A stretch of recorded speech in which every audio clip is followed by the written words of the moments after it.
Zap Crypto. Tous les jours, toute l'actu crypto au même endroit. Et pour me soutenir, abonne-toi et active la cloche pour ne pas manquer le prochain Zap Crypto.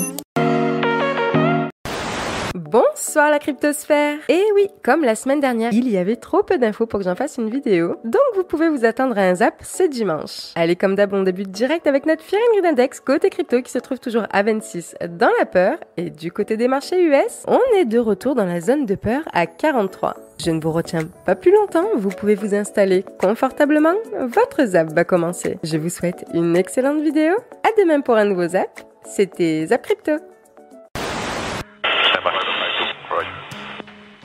Bagdad, 12 juillet 2007. Un hélicoptère de l'armée américaine survole la capitale de l'Irak, alors sous occupation des Nations Unies et des forces occidentales. Les soldats suivent un petit groupe d'hommes armés d'un lance-roquettes qui déambule dans les rues en ruine. Après quelques minutes et avec l'accord sans condition de leurs supérieurs, ils ouvrent le feu. Il n'y a aucun survivant, mission accomplie. Une fois à terre, on constate que le petit groupe se composait en réalité de 2 journalistes de l'agence d'information Reuters et des hommes chargés d'assurer leur protection. En guise de lance-roquettes, on ne retrouve qu'une caméra. Les corps sont évacués dans la plus grande discrétion et ordre est donné de ne pas ébruiter l'incident. Dans la fusillade, 2 enfants ont été blessés et sont aussi pris en charge par les soldats. Le gouvernement américain regrette ce qui s'est passé, mais quand Reuters vient lui demander des nouvelles de ses salariés en mission à Bagdad, il ne peut rien faire de plus que s'excuser. Cette affaire embarrassante pour l'état-major américain aurait pu s'arrêter là, mais elle est révélée au grand public 3 ans plus tard, en 2010, dans une vidéo qui a choqué le monde entier. Cette vidéo a été publiée par un site très particulier qui va alors devenir célèbre. Vous le connaissez déjà, il est entré dans la légende, c'est Wikileaks. Il va aussi devenir l'ennemi public numéro 1 de plusieurs gouvernements et d'organisations puissantes comme la CIA ou Interpol. Objet d'une des plus importantes controverses du XXIe siècle, son fondateur, l'Australien Julian Assange, attend actuellement de savoir ce qui va advenir de lui dans sa cellule de prison à Belmarsh, près de Londres. Les États-Unis lui ont déclaré la guerre. Ils réclament son extradition depuis des années et jusqu'au printemps dernier, elle leur a toujours été refusée. Que peut bien avoir fait cet homme à lui tout seul pour se mettre à dos les pays les plus puissants de la planète et se retrouver en tête de liste des criminels les plus recherchés? Aujourd'hui, je vais vous parler de Julian Assange, l'homme qui voulait inventer l'organe de renseignement le plus puissant du monde, et de sa créature, Wikileaks, un système qui ne vit que grâce au principe sain de la liberté de la presse et qu'il est impossible de censurer. Je vous parlerai aussi de son combat pour la vérité, qu'il anime depuis son adolescence, mais qui lui coûte aujourd'hui bien cher, puisqu'il risque 175 ans de prison. Vous pensiez avoir des problèmes ? Aujourd'hui, on va parler d'un nouveau projet, donc CleanSat Mining, comme vous pouvez le voir. Et en gros, on va parler de quoi ? On va parler de tokenisation, comme d'habitude sur la chaîne, on aime ça. Mais ici, ce sera de la tokenisation de minage de Bitcoin. Et de quoi on parle ? En fait, on parle d'une société qui va détenir des ASIC, donc qui servent à miner du Bitcoin. Et cette société va être tokenisée afin d'être vendue donc aux holders qui vont recevoir une partie des bénéfices qui sont générés par le minage du Bitcoin. Et ça, c'est ce que va proposer CleanSat Mining. Et donc la technique de tokenisation, peut-être qu'elle vous dit quelque chose, puisqu'ils ont décidé d'utiliser la technologie de Realty, donc qui fait de la tokenisation immobilière, que vous connaissez bien si vous suivez la chaîne. Et d'ailleurs, on retrouve les piliers de Realty dans l'équipe, puisqu'on a Jean-Marc, Rémi et Mickaël qui font partie de l'équipe, donc qui vont aider à développer le projet. On a 3 grands axes autour de ce projet, qui est premièrement monétaire, puisque on va donc recevoir une partie des bénéfices qui sont générés via le minage du Bitcoin. En second, technologique, puisque ça n'a jamais été fait. La tokenisation, donc maintenant on connaît un petit peu avec l'immobilier, mais sur d'autres assets, d'autres actifs, c'est pas encore vraiment ce qui se fait de très commun. Et écologique, puisqu'ils ont décidé de n'utiliser que des énergies renouvelables et même du surplus d'électricité d'énergie renouvelable.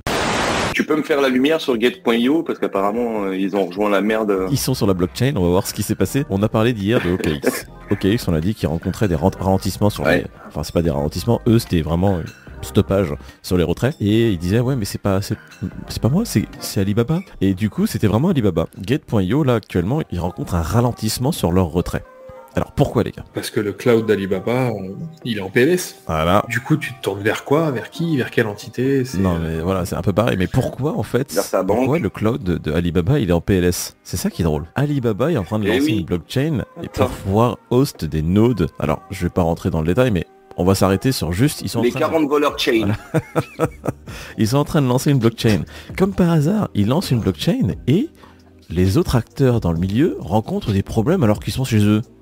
Oh, ne serait-ce pas là pour essayer d'évincer ou d'embêter la concurrence? C'est mauvaise langue. Je sais pas. Non, est-ce que c'est pas toutes les ressources qui sont mises pour la blockchain et du coup il y a moins de ressources pour les mecs qui utilisent le service? Est-ce que ça serait vraiment si théorie du complot que d'imaginer ça? Et Alibaba, pour mettre en place leur blockchain, ce qui est encore plus intéressant, ils se sont associés à Avalanche. C'est bien ça? Avax. C'est bon ça? Avax. Du coup, Avax qui prend des parts de marché pendant ce Avax. bear market.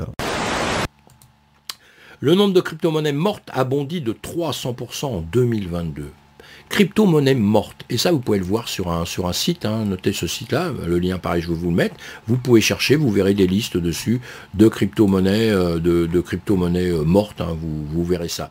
Et donc, ce qui est intéressant à savoir, justement, c'est important aussi, je pense, c'est que dans toutes les crypto-monnaies que vous voyez, c'est pas parce que vous rentrez dans notre écosystème que vous voyez des crypto-monnaies, qu'elles vont toutes exister pendant 10 ans, 15 ans, 20 ans, 30 ans. Il y a tous les solides qui vont rester, hein, comme toutes les entreprises au monde qui se créent, hein, dans le marché, dans le monde traditionnel, c'est la même chose. Vous avez des entreprises qui se créent, et 6 mois après, il n'y a plus d'entreprise. Et ben nous sommes exactement pareil. C'est exactement la même chose. Il y a des crypto-monnaies qui se créent, qui démarrent. C'est pour ça qu'on dit toujours, faut aller étudier l'entreprise derrière, savoir ce qu'elle vaut, savoir ce qu'elle fait, les gens qui sont dedans, le pourquoi du comment elle est là, et comment elle va générer de l'argent d'une manière ou d'une autre, cette entreprise, comment elle va faire pour avancer et voir la communauté qui se crée, etc. Enfin, il y a beaucoup de questions à se poser, beaucoup de choses à vérifier. Parce que dans tout ça, il y en aura beaucoup qui disparaîtront. Et là, on voit bien, hein, a bondi de 300% des monnaies mortes, des monnaies qui ont disparu. Ça veut dire que vous aviez mis 1000 balles là-dedans, eh bien, vous avez 0 aujourd'hui. Donc, c'est quand même très, très important. Et moi, j'en ai connu, hein, dans le système, j'en ai connu, hein, des trucs qui ont disparu, carrément disparu, quoi. Voilà, allez, on avance. Donc, vous allez voir sur ce site, je vous mets les liens. En parlant de soutien à Sam Bankman-Fried, on a des personnes qui ont reçu des dons de cette personne qui n'ont visiblement pas envie d'être associées à ce personnage. Comme vous le savez, SBF avait fait des dons de plusieurs dizaines de millions de dollars au parti démocrate publiquement, et également au parti républicain mais de façon dissimulée. Et aujourd'hui, on apprend qu'une partie des démocrates n'ont pas envie d'être associés à la débâcle de FTX, car plusieurs groupes politiques du parti ont annoncé qu'ils retourneront les dons. Mais je précise que les dons accordés à ces quelques groupes ne représenteraient qu'environ 1 à 2 millions de dollars sur la somme estimée de 40 à 73 millions de dollars que SBF aurait investi dans la politique américaine. Bref, alors que les prochaines élections présidentielles sont dans moins de 2 ans, on a une partie de la classe politique américaine qui tente de nettoyer leur image qui pâtit directement du financement d'une personne qui est désormais publiquement perçue comme un fraudeur. L'information majeure du jour, c'est bien sûr la vidéo qui est virale. Une vidéo virale à propos, je vais essayer de la mettre là, voilà. En fait, c'est des flics qui font un contrôle, désolé pour la qualité, elle est dégueulasse, mais bref, ah c'est bon, c'est mieux. Donc ils font un contrôle de police, et le mec, en fait, il trouve quoi? Il trouve une cite phrase, sauf qu'en fait, c'est filmé, et ça a été diffusé sur les réseaux. Donc on sait pas trop si c'est un fake ou quoi. Ce qui est sûr, c'est que Sizi a réagi à cette vidéo. Il a dit, écoutez les gars, vous faites comme vous voulez, mais sachez que voilà, il y a plusieurs manières de mettre en place des protections pour protéger en fait sa cite phrase. Et puis du coup voilà, faites très attention à vous, tout ça. Donc ça fait beaucoup réagir. On ne sait pas si c'est un fake, on ne sait pas s'il y avait de l'argent sur du coup le compte. En tout cas voilà, ça fait beaucoup parler dans la sphère. Concernant justement Binance et tout le FUD, eh bien Binance US a conclu un accord de rachat pour Voyager, la compagnie qui a fait faillite. Il y a de ça pas très longtemps.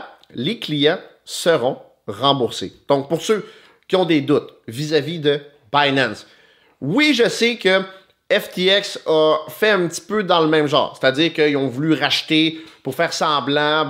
Mais je pense que ici, si on a un Binance US qui se commet à racheter Voyager, c'est qu'elle a les reins solides. Tout simplement, au point où nous en sommes rendus présentement, si Binance US fait ça, c'est parce qu'elle a les reins solides. Donc, c'est une bonne nouvelle, guys, pour les clients de Voyager, parce que c'est très rare qu'une plateforme qui fait faillite, que les gens récupèrent leurs fonds dans un court laps de temps. J'ai jamais vu ça. Honnêtement, FTX, ils ne le reverront probablement jamais. Mongox, l'année dernière, on commençait à parler d'un remboursement à certains clients et si je ne me trompe pas, c'est pas encore fait. Donc, imagine-toi, ça fait 6-7 ans à peu près. Donc, Voyager, bonne nouvelle, si c'est vrai, si ça se fait, les clients remboursés, c'est quand même une très bonne nouvelle. Donc, je pense que ça peut un peu dissiper le FUD autour de Binance. Évidemment, il y en a que ça ne dissipera rien du tout. Ils vont dire que Binance, ils font ça pour couvrir un petit peu, mais honnêtement, perso, je trouve que c'est une bonne nouvelle. Donc, s'il y a des de mes followers qui avaient des fonds sur Voyager, ben, c'est cool, tu vas être remboursé quand? Honnêtement, je ne sais pas, mais ça m'a quand même l'air d'être sur le court moyen terme, qui est quand même une bonne nouvelle. Point très très bullish pour le développement des cryptos. L'acceptation des paiements en crypto est en hausse malgré la chute des marchés. Par exemple, la moyenne mensuelle des transactions crypto traitées par BitPay est passée de 58 000 en 2021 à 67 000 en 2022. Bon, la hausse n'est pas phénoménale, mais elle est présente quand même. Tu vois ce que je veux dire? Au-delà de ça, les entreprises comme PayPal, WorldPay, Visa et Mastercard sont tous en train de se mettre dans la crypto en voyant l'engouement croissant que les cryptos ont de la part de leurs consommateurs. Ça, c'est un signe. Au-delà de ça, les paiements crypto ont plusieurs avantages. Premièrement, ils permettent d'avoir des règlements rapides. Les coûts de transaction sont faibles en fonction du réseau, tu le sais très bien. Et ce qui est bien, côté consommateur, c'est qu'on peut payer avec la même devise partout dans le monde. Par exemple, imagine tu as du Bitcoin. Peu importe le pays où tu te situes, avoir l'opportunité de payer en Bitcoin, c'est tout simplement magnifique. Parce que si tu n'as pas cette opportunité, tu vas devoir te faire mal à la tête pour convertir de l'argent. Bref, tu vois ce que je veux dire. Le product market fit de la crypto, franchement, il est validé. Après, voilà, il y a les régulations qui vont nous faire mal à la tête, qui vont vouloir nous mettre des bâtons dans les roues. Mais après, si tu regardes bien la chose, le gouvernement et les banques centrales sont les seules entités que la crypto dessert, car quand on utilise de la crypto, ils n'ont pas le contrôle sur notre argent et notre liberté. C'est mon avis personnel, n'hésite pas à me le dire. Mais rappelle-toi, crypto, richesse et liberté aussi, parce que la crypto, ça permet même l'inclusion financière, parce qu'elle permet à des personnes qui vivent dans des zones débancarisées, ou même des personnes qui ne peuvent pas accéder à des services bancaires, de pouvoir se créer une richesse et d'avoir accès à ces services financiers. Tu vois ce que je veux dire? Franchement, la décentralisation, la crypto, c'est la vie, c'est la liberté. Tu connais, c'est aussi pour ça qu'on est là. Parlons maintenant directement du gros sujet dont je vous avais parlé avec les États-Unis, avec un appel à l'interdiction des cryptos. Et ça nous vient de qui? Ça nous vient en fait du sénateur Sherrod Brown. Il est quand même à la tête du comité, du comité de la commission bancaire, on va dire au Sénat, Senate Banking Committee. Et il vient de donner une interview. Je vous la montre ici. Je vais pas vous montrer exactement ce qu'il dit, mais il appelle en fait potentiellement à l'interdiction, au fait que la CFTC et la SEC, les autorités qui réglementent tout ça, il dit potentiellement il faut aller jusqu'à l'interdiction de ces crypto-monnaies, mais après il se rattrape en disant ça va être difficile, on va dire, d'aller jusqu'à cette interdiction parce que les sociétés crypto risquent tout simplement d'aller à l'étranger, de ne pas rester aux États-Unis. Et d'ailleurs, on rappelle, FTX, ils avaient une branche aux États-Unis, mais ils avaient aussi une branche qui était à l'étranger, FTX.com, qui était basée aux Bahamas. Donc vraiment, si ils font une interdiction complète, ça va juste aller, ça va juste faire en sorte que l'industrie crypto tout entière va quitter les États-Unis. Et c'est pas non plus dramatique pour les autres pays parce que y a plein d'autres pays qui n'interdiront pas les crypto-monnaies. Le scénario catastrophe qui, je pense, n'arrivera jamais, c'est l'interdiction globale synchronisée de l'ensemble des pays de la Terre pour vous dire on arrête, on interdit toutes les crypto-monnaies. Je n'y crois absolument pas. Il y a forcément des pays qui vont pas faire ça et du coup l'industrie va aller vers ces pays et les exchanges vont être basés dans ces pays. Bitcoin Conference qui nous dit la banque, alors là c'est un truc de fou, c'est ce qui est déjà arrivé plusieurs fois, c'est les banques au Liban qui ont gelé et refusent de rendre l'argent aux gens. Voilà, donc ça a poussé les gens à prendre des mesures extrêmes jusqu'à accéder à leur économie. La Banque mondiale affirme que les dirigeants libanais ont passé des décennies à gérer l'économie du pays comme un système de Ponzi. Alors pourquoi Bitcoin Conference a mis ça? Parce que si les gens étaient avec une monnaie décentralisée comme le Bitcoin, il n'y aurait aucun problème comme ça. Donc voilà, c'est juste un truc en plus qui dit le Bitcoin ça peut être bien pour des pays comme ça. Bon. Ouais, du coup il y avait Olivier qui disait, il faut que je mette mes lunettes, je vois rien. la régulation ne sert pas à lutter contre le blanchiment, mais simplement à ralentir l'adoption de masse par la complexité juridique. Ce sont des banquiers qui rédigent les lois de régulation. C'est possible, je sais pas. Est-ce que tu sais, toi, c'est les banquiers? La capture du régulateur, c'est un truc connu, mais c'est dans les deux sens. Dans tous les cas, il y a des allers-retours dans les deux sens. Mais la complexité, en fait, moi, je mets bien sûr qu'il y a quand même un intérêt des banques à potentiellement ralentir l'adoption. Mais honnêtement, généralement, c'est plus de la bêtise et de la méconnaissance que des trucs. Mais je pense que eux, en plus, ils ont des nouveaux marchés aussi. Il y a vraiment ouais, pour moi, c'est vraiment beaucoup de bêtises et beaucoup de structures, en fait. C'est la manière dont les structures déjà existantes qui sont pas adaptées finalement à ce nouveau paradigme. Donc forcément que les réglementations, elles vont être de travers. Parce qu'en soi, le fait de voler quelqu'un, c'est déjà interdit. C'est pas les cryptos qui changent, qui vont changer la donne. Il y a plein de... Ça, tout ce discours après l'histoire de FTX sur il faut réguler maintenant et tout, c'était complètement débile. Je veux dire, ça fait très longtemps qu'on sait que voler c'est interdit. Genre, le mec aurait dû être arrêté, il n'était pas arrêté, nous on demandait que ça. C'est toujours l'idéologie venant se fracasser sur le réel. Et on est gouverné par des gens qui sont de plus en plus dans l'idéologie, dans le dogme, et qui sont plus dans la compétence. Vous avez vu les déclarations des uns et des autres, de Monsieur Lévy, de Monsieur Le Floch-Prigent, sur comment EDF a été détruite sciemment et par les élites européennes de Bruxelles. La reine, ça a été décidé à Bruxelles. Voilà. Donc l'idéologie face à la réalité. Et ces gens-là, j'ai l'impression que peut-être par formation, par construction, si les choses ne vont pas dans leur sens, c'est que le réel a tort. Donc comme le réel a tort, le réel, on va le contraindre à faire ce qu'on veut. Donc pour que le réel fasse ce qu'on veut, il faut prendre le contrôle du réel, c'est-à-dire contrôler le comportement de chacun des acteurs économiques.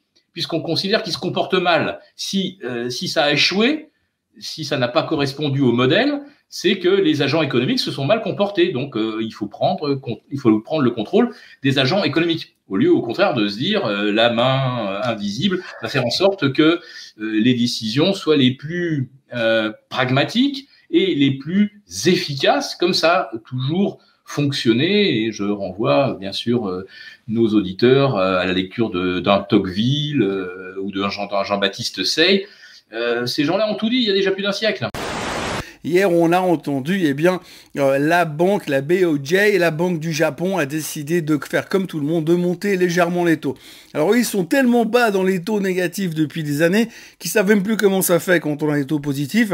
Donc là, ils commencent gentiment à faire des efforts, mais psychologiquement, pour les marchés, c'était très très dur d'imaginer que finalement, même les Japonais commencent à monter les taux parce qu'il faut lutter contre l'inflation. Alors, l'inflation au Japon, elle est entre 3,5 et 4%, donc on est encore loin de la situation qu'on a en Europe ou qu'on a aux États-Unis, mais il faut quand même faire quelque chose. Alors pour l'instant, ils ont commencé à faire un premier mouvement, ça n'a pas vraiment plu au marché dans l'immédiat, mais ce qu'il faut retenir quand même, c'est que les marchés européens ont bien renversé la tendance par rapport au pire moment de la journée, et les Américains ont même réussi à terminer en terrain positif. Légèrement positif, mais positif quand même. Alors du coup, ça déclenche pas mal de réflexions, puisque tout le monde est en train de se dire, oui, mais alors maintenant les banques centrales sont toutes en train de monter les taux, et puis finalement de l'autre côté, on a des chiffres comme quoi l'inflation est vraiment en train de ralentir. Alors est-ce qu'à un moment les banques centrales sont pas en train d'aller un peu trop en avant, et qu'on va se retrouver dans une situation où on va devoir rapidement faire quelque chose, sinon c'est les banques centrales qui vont nous planter dans la prochaine crise, à savoir la récession économique majeure que tout le monde est en train d'attendre pour le début de l'année prochaine, puisque pour l'instant, au vu des comportements des banquiers centraux actuels, on peut se poser la question, c'est pas une question qu'on se pose, est-ce qu'il y aura une récession, c'est quand est-ce qu'on aura une récession. Vous avez sous les yeux la représentation graphique du Bitcoin All-Time History Index, représenté par les bougies japonaises en données hebdomadaires. Je vous montre là le cas de marché le plus haussier. Alors attention, ce n'est pas le cas de marché auquel je crois, car ce bear market a été aussi une vraie leçon pour moi, d'arrêter de chercher à imposer mes schémas techniques au marché, alors que le processus devait être le contraire. Donc, oui, effectivement, d'un point de vue graphique, on pourrait voir un biseau descendant, il y a des divergences haussières, mais ce type de pattern, ce n'est qu'un modèle de probabilité, ça peut être invalidé, et eu égard aux fondamentaux. Et bon, déjà, il faut en sortir pour avoir un signal. On n'en sort pas. Mais là, c'est la vue de marché la plus haussière que je vous propose, qui est celle d'une structure en biseau descendant, avec des divergences. Alors, il y en a deux. Il y a celle ici sur l'indicateur technique RSI, et il y a celle sur la disparité relative à la moyenne mobile à 30 semaines. La moyenne mobile à 30 semaines, vous l'avez ici en orange. Vous constatez ici que la fin du bear market en 2018, c'était une belle rupture haussière de la MM 30 semaines. On a eu pareil après la crise sanitaire. Et donc là, ce serait un scénario le plus haussier qui serait de redépasser la résistance à 20 000 $ et de redépasser la moyenne mobile à 30 semaines. Et là, oui, on aurait le signal de la fin du bear market. Ici, c'est l'écart relatif entre le prix et la MM 30 semaines. On a un nouveau plus bas sur le prix, on n'a pas de nouveau plus bas sur l'écart relatif entre le prix et la MM 30 semaines. Et notez ici à l'époque que lorsqu'on l'avait redépassé, alors la ligne de 0 est ici. Lorsque la courbe est verte, c'est qu'on redépasse la ligne de 0. Si on est au-dessus de la ligne de 0, c'est que le prix est au-dessus de la moyenne mobile à 30 semaines. J'espère que vous me suivez sur la façon dont on comprend un indicateur de disparité index d'écart relatif entre un prix et sa moyenne mobile. Ici 30, donc 30 semaines. 30 semaines, pourquoi? Parce que je suis en W weekly. Voilà, bon. Voilà. Donc ça, c'est le scénario le plus bullish. Par contre, pour l'instant, il n'est pas actif parce qu'il n'y a pas de session de rupture. Et actuellement, ce qui est actif, c'est le bear market, c'est la VAC 5. Et la semaine dernière, on est revenu tester le précédent plus bas avec un rejet sous les 18 500, 19 000 $. Donc, tant qu'on ne dépasse pas la résistance, voilà, c'est quoi une session de rupture? Je vous l'ai mis ici avec une énorme flèche verte. Hein, parce que j'aime bien ce petit... ce petit dessin là comme ça sur TradingView. Mais voilà, c'est ça une session de rupture, mes amis. Le jour où nous avons ça, ce sera la fin du bear market. Tant qu'on l'a pas, il n'y a pas de fin du bear market. Il se déploie. On est sur le journalier ici, on va faire un point assez rapide puisqu'il n'y a pas beaucoup de mouvements, mais il y en a assez pour revenir sur le premier point technique dont je vous ai parlé hier, les 16 800 $ qui est la résistance la plus proche de nous et qui est assez importante quand même parce que vous le voyez ici, ça servait donc de support, ici de résistance depuis plusieurs jours et là on revient donc coller sur ce niveau-ci. Si jamais on arrive à clôturer au-dessus donc des 16 800, je pense que du coup on aurait donc la réintégration de ce range 16 800, 17 300, 17 400 et en général quand on réintègre un range on revient chercher la bonne opposée, donc on aurait des chances de venir chercher les 17 200, 17 400 $ à court terme. Coup d'œil rapide à Ichimoku pour finir je pense. Donc Ichimoku, un weekly toujours. Non, avant ça, enfin, on y reviendra après. Mais voilà, on va faire rapidement Ichimoku. Donc voilà, vous avez dit attention, on fait attention dans ce niveau-là et vous voyez que le rejet niveau Ichimoku, il a été parfaitement fait au pixel près sur la Tenkan. Voilà, tout simplement la Tenkan qu'on n'arrive pas à passer. On a fait petit fake out ici, une mèche ici, un petit fake out ici, et là on a été pile poil rejeté sur la Tenkan. Donc toujours très baissier en weekly sur le Ichimoku. On est sous le nuage, sous la Kijun, sous la Tenkan. La lagging span est sous le prix. On est totalement baissier. Voilà, donc dans un premier temps, ce qu'on attend, c'est de passer au-dessus de la Tenkan, donc des 18 400 $, et de s'y installer et de confirmer la cassure, puis la Kijun, qui sera un très joli signal haussier, et ensuite, l'ultime confirmation se fera quand la lagging span, vous voyez d'ailleurs qui a été pratiquement rejetée par la petite bougie du prix ici, repassera au-dessus du prix. Voilà, pour l'instant, on n'a rien de tout ça, on est toujours baissier. Total market cap, voilà à quoi ça ressemble, hein, c'est exactement la même chose, rien du tout. Regardez en journalier et on va regarder en hebdomadaire, et ben voilà en hebdomadaire. Donc voilà, on a eu vraiment une poussée ici et c'est une correction. Et puis là, ben maintenant on retrace la correction, mais on ne sait pas trop s'il y a quelque chose à faire ou pas. Et grosso modo, on fait de l'horizontal et vous voyez qu'on n'a même pas réussi à aller chercher la Tenkan. Donc il y a aucun signal haussier dans le marché et les signaux baissiers sont là, ils sont présents puisque on a les droites sur court terme, là je suis en hebdomadaire sur court terme qui nous maintiennent les prix à la baisse, mais ça ne baisse pas non plus. Donc c'est un marché complètement neutre, donc j'ai envie de dire, passez de bonnes vacances, passez d'excellentes fêtes de fin d'année, profitez-en justement pour vous dégager des marchés et pensez à autre chose, ça sert à rien de toute façon de faire du trading moyen terme là-dedans, ça sert strictement à rien, il n'y a pas de signaux, et court terme non plus, parce que être devant son écran toute la journée devant des bougies qui ne font strictement rien, j'ai envie de dire que c'est pas passionnant, donc profitez un petit peu, voilà, se reposer un peu le cerveau, ça fait du bien pour justement reprendre l'année prochaine votre trading de façon plus positive. Éventuellement, profiter de ces vacances pour vous former, pour lire, pour apprendre, pour comprendre vos techniques, pour comprendre vos problèmes. Mais ne tradez pas, ça n'a vraiment plus aucun intérêt. Actuellement, ce qu'on peut faire dans la bêta, c'est miner des ressources, shards et autres, collecter des éléments pour faire du craft, d'amélioration d'armure, armes et de notre robot. Et bien sûr, commencer à collecter des illuviaux et à les fusionner pour obtenir des tiers supérieurs. Et on a en plus toujours accès au mode survie, mais directement depuis l'Overworld. Ce que j'apprécie dans la private bêta de l'Overworld d'Illuvium, c'est déjà que je n'ai pas rencontré de bugs, ou très peu. C'est plutôt agréable et on n'a pas trop l'habitude avec les bêtas et alpha qu'on a pu tester ces derniers mois. J'ai eu quelques ralentissements, mais rien de perturbant à cette phase de développement. Et d'ailleurs, la qualité de leur release peut, je trouve, expliquer pourquoi ils ont eu tant de retard. Et c'est assez appréciable de ce côté-là. Donc c'est beau, le level design est superbe, les plantes et autres décors claquent, et on voyage vraiment, même en étant simplement dans des secteurs différents d'une même map. Les illuviaux, pareil, sont très travaillés, et les effets sont au top. Les déplacements aussi sont très smooth, les sauts, le jetpack, les sprints, on se sent libre quand on se déplace, et c'est très agréable. Le 4e projet, on ressort un petit peu du foot pour aller sur la NFL Rivals, qui sera du coup un jeu de football américain. Du coup, oui, on sort pas totalement du foot, mais bon, ça n'a rien à voir quand même. Le football américain avec, je te l'affiche à l'écran, un gameplay qui a l'air quand même assez loufoque, assez explosif. J'ai trouvé que c'était sympa.